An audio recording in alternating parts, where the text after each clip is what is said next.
En Copiapó, cada templo tiene su propia historia que contar. Ese relato a veces viene de los crueles tiempos de la conquista, del abandono colonial, de la fiebre libertaria o el embrujo de la plata.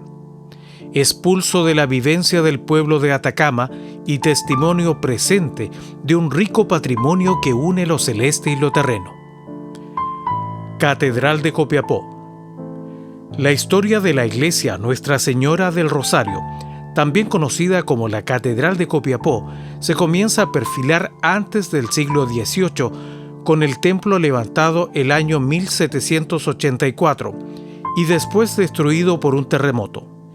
La crónica consigna que en el año 1840, en pleno auge de la plata, se inicia la construcción de un templo principal, mismo que por errores de diseño debió ser demolido el año 1849.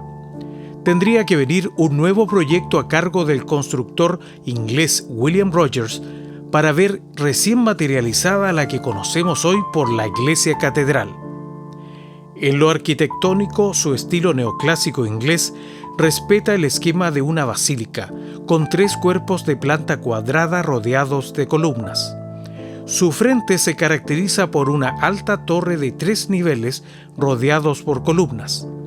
En el edificio se utilizó pino oregón y roble del Maule, así como tabiquería de caña de Guayaquil y barro. Sería el Papa Pío XII quien en el año 1958 oficializaría el título de Iglesia Catedral, con motivo de la instauración del Obispado de Copiapó, físicamente ubicado a ambos costados de la iglesia. Imponente desde su privilegiada posición al poniente de la Plaza Arturo Prat, sus más de 169 años de vida arquitectónica y patrimonial dan cuenta no solo del camino de la fe, sino de la historia misma de una ciudad minera que ha buscado tanto la riqueza material como aquella intangible que representa la fe.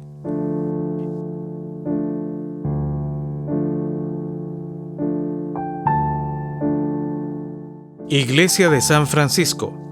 La iglesia de San Francisco, reconocida como el primer templo de Atacama, fue fundada sobre los mismos terrenos en los que se asentó la orden franciscana al llegar a la ciudad el año 1662, época en que se levanta el convento San Francisco del Valle, fundado por los religiosos Fray Mauricio Ferreira y Fray Antonio Díaz. La primera iglesia fue destruida en el terremoto del año 1822.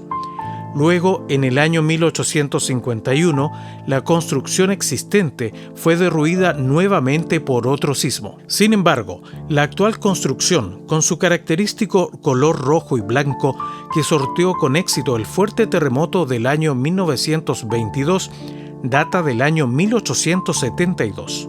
Su forma, que alude a un estilo que integra lo neogótico con elementos románicos y barrocos, fue edificada por iniciativa del superior de la orden franciscana, residente en la época, el padre Leonardo de Gregorio. Su estructura está hecha de roble y pino oregón, excelente sustento de una tabiquería de caña de Guayaquil recubierta de barro. Hoy se alza dominando con un imponente campanario una alameda que vertebra gran parte del patrimonio de nuestra identidad atacameña.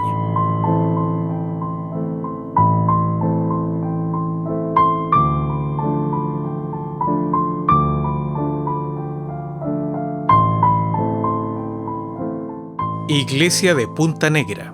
El sector que da nombre a la iglesia hace referencia a las rocas oscuras que se extraían del lugar durante la época colonial, en una merced de tierra cuyo primer dueño fue el español Fernando de Aguirre Matienzo. Punta Negra forma parte a su vez de la extensión territorial que se conoce como el pueblo de indios de San Fernando. Fue construida entre los años 1915 y 1916, gracias a la donación de tierras y dinero de doña Celsa Vergara, dueña de un fondo del sector.